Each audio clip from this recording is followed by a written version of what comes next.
Hi, this is Mark, coming to you from Baker's Green Acres. Today is Thursday, the 3rd of October. It's, about 10 o'clock at night. I'm sitting in the safety of our milk house here. Okay, some things have happened that I want to brief you on, and I also have some thoughts that have been hitting me lately.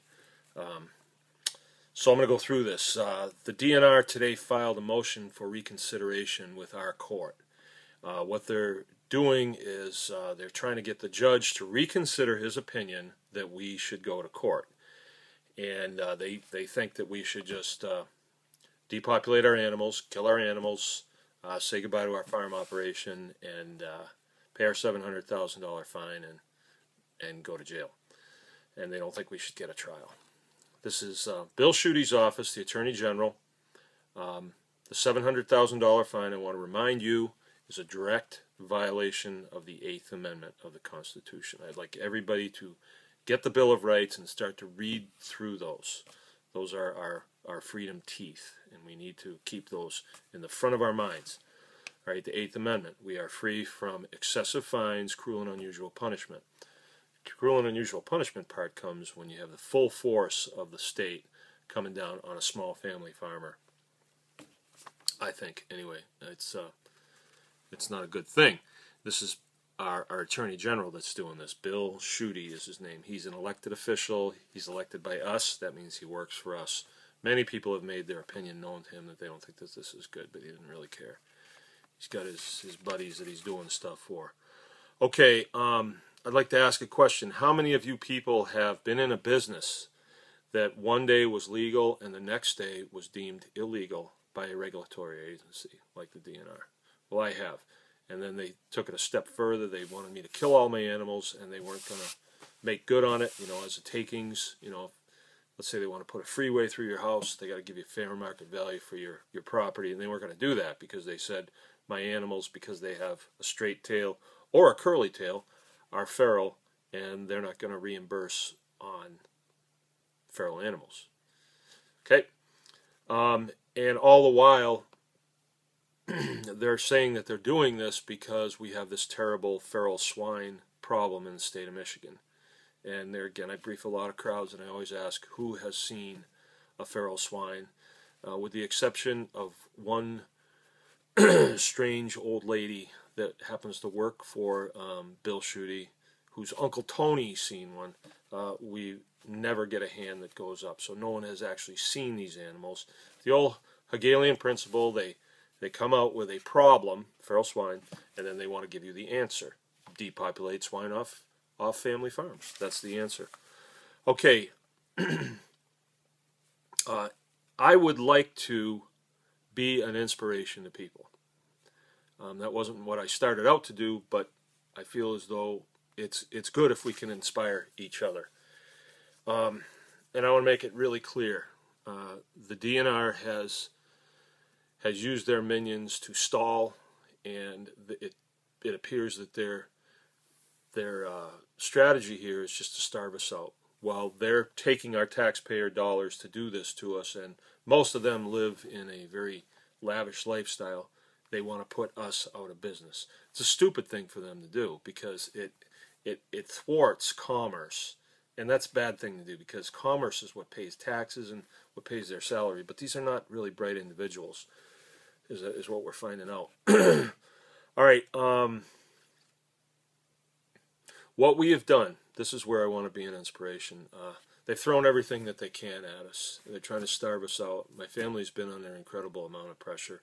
We have no support at the county level as far as law enforcement, so we're having to provide our own security here, and that gets old after a while. But we've been into it about 2 years now, going over 2 years.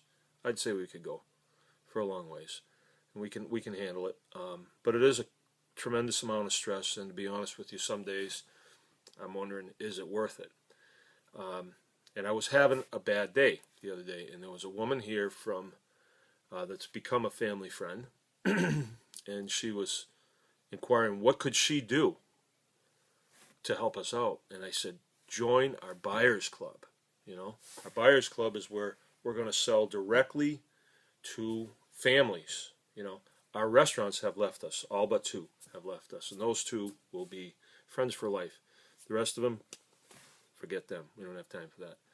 But we want to sell directly to families, and we're putting together a database of people that we can just send an email blast out to, and they'll know that, hey, we just butchered some beef, or hey, we just processed some pigs, or we've got a whole bunch of pastured poultry that's come in, and that we need to move.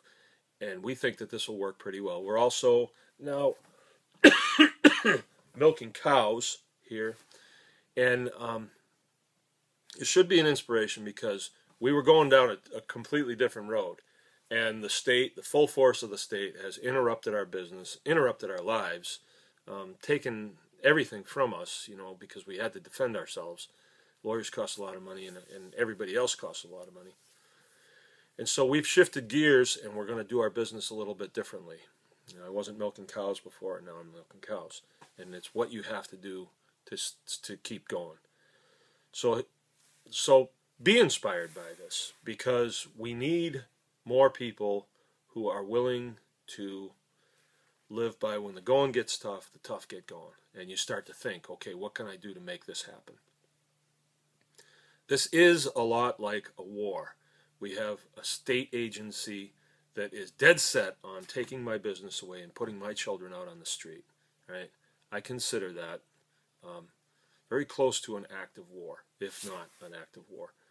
And one thing that I know from my experience with warfare is, and I wore the uniform for 20 years, through 2 or 3 good conflicts, is no matter what the job is of the person that's wearing the other uniform, they're definitely your enemy and a legitimate combatant. Right? So we're going to have these minions that work for the Attorney General and the DNR, and they're going to say, hey, I'm just doing my job. I'm just doing my job. Well, I'm going to call foul on that, because these are attorneys. Most of the people that work for the DNR have been through college. We know that they can at least gone through high school. It's hard to believe with some of them, but they have. And they can read the Constitution. And they took oaths to protect and defend the Constitution of the United States, just like I did. And if they are willingly and knowingly issuing a $700,000 fine, clearly against the 8th Amendment, they become outlaws. Period. That's all. That's what it is. Now, we will get to court eventually, and we will pursue these outlaws when this is done. We have a duty to our Constitution to do that. We need you behind us, though. We need you behind us. This is another thing that we are going to do, and we must do, because of the delays that they've inflicted on us. We cannot go into winter again with the number of animals that we have, pigs especially, and feed them without the ability to sell them in the state. And our operation is a local operation. We sell to people that are around us, and the state has made it pretty clear that they're going to make it an issue in court if we sell in the state. So we've just decided that we're not going to break any we're not going to make it any worse, than it is, and we won't sell in the state, and we haven't. So they can't use that against us. What we need to do, on the 18th and 19th, we're going to have a harvest day. This is where me and my kids, my wife, and a couple friends, we're just going to be jobbing it, knocking pigs down here, getting them scalded, scraped, split, broken into pieces, knife cut, and made available for people to take and stock their freezer. Now, these are Mangalitsa pigs, all right? This is the best pig in the United States right now. These babies were imported from Austria about 5 years ago, and we've been breeding them ever since. The state has screwed up a really good business that we had going. It's just a tragedy that happened, and we have to slaughter these animals just to get them off the field, because we can't afford to feed them in the wintertime. So we're going to do that, and we're going to make the meat available. And we need people to call us and say, hey, I'm going to come. And so we can get an idea of how many of these babies to knock down. They're going to be reasonably priced, the meat is. Call us on the phone, and I'll tell you what that is. I don't want to put it out here. And we got to move this stuff. I hate to push this stuff in a hole. I've never had to do that. We've given a lot of it out. But I don't want to do, we need the money to make it through. And I don't want to keep coming back and say we need donations, we need donations. We do, but it's just people are tapped out. Also, we have coming our Hog Harvest Days. That's part of our Anyone Can Farm program. That's going to be the 25th of October, 26th and 27th. It's 3 days. It's a class, and you will be participating in butchering these animals. In that, we're going to teach. We teach. We've done this for 5 years now. We teach, everything from knocking the pig down, scald, scrape, then cutting them up. And when you leave here, you will know how to do everything that's involved in the homestead hog harvest, which is very important. It's very important to know how to do that. These pigs can eat things you can't, and then you can eat them. So from a survival point of view, it's very, very important to know how to do this. We're going to be conducting that on the 25th, 26th, 27th, and then the following weekend, November 1st, 2nd, and 3rd, I think it is. But it's a Friday, Saturday, and Sunday, whatever. And these ones, you stay at the dormitory right on the farm. We feed you. $500 per head. We limit the class sizes to about 20.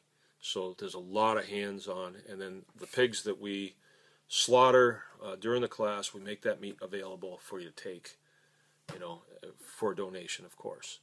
And our goal is to really pare down the number of pigs that we have on the farm. We can always bring the numbers back up after this is over, but we cannot go into winter again with a large number of animals here that we have to take care of. It's just, can't feed the kids and the pigs. Okay, that's 10 minutes right there. Please, if you can help, join our Buyers Club. We have beef, pork, chicken, milk, and produce in season. Milk's a hot seller. It's raw milk, and we make that available via cow shares. Okay, I hope you're inspired. The going is definitely getting tough, and we need to get going. This is me now, but it could be you next time. So please contact us if you have any questions or have any input on this. Remember, Anyone Can Farm. This is Mark from Baker's Green Acres signing off. Hey, isn't the government shut down?